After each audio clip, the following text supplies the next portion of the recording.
Então aqui agora nós estamos no espaço Lúcio Costa. Embaixo da Praça dos Três Poderes é onde tem a maquete da cidade de Brasília. É uma coisa que é feita no chão, mas aí a gente vendo, dá a impressão que está vendo do alto do avião, com todos os detalhes da cidade de Brasília, e dá essa impressão que está sendo filmada de longe do avião. É possível até imaginar que aquilo ali seja água de verdade, mas é apenas a maquete da cidade.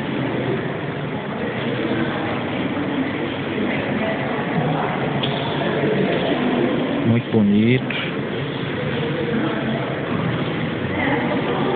muito rico em detalhes, aliás, em todos os detalhes da cidade original. Hoje, domingo, nós estamos... Essa maquete é só Brasília? É. Eu não sei se tem aí cidade satélite vizinho também. Eu acho que tem, tá muito grande, não tá? Agora é muito rico em detalhes, não? É muito rica de detalhes, não? Sinceramente, se eu fazer uma maquete dessa, o ser humano tem a capacidade de incrível. Dá a impressão que é uma foto do alto, né? Dá.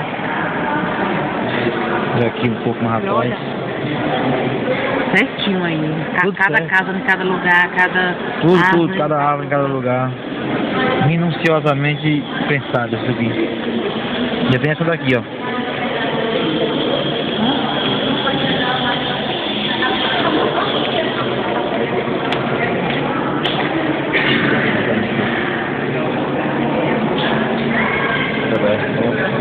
Tudo tem.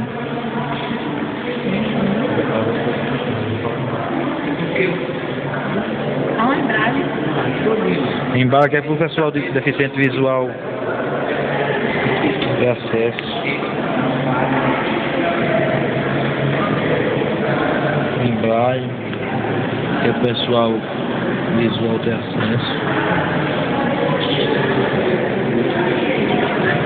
Mas é uma visita muito bonita. Você repara que a maquete de Brasília é o seguinte, ela tem o formato de um avião. Brasília é exatamente essa parte amarela.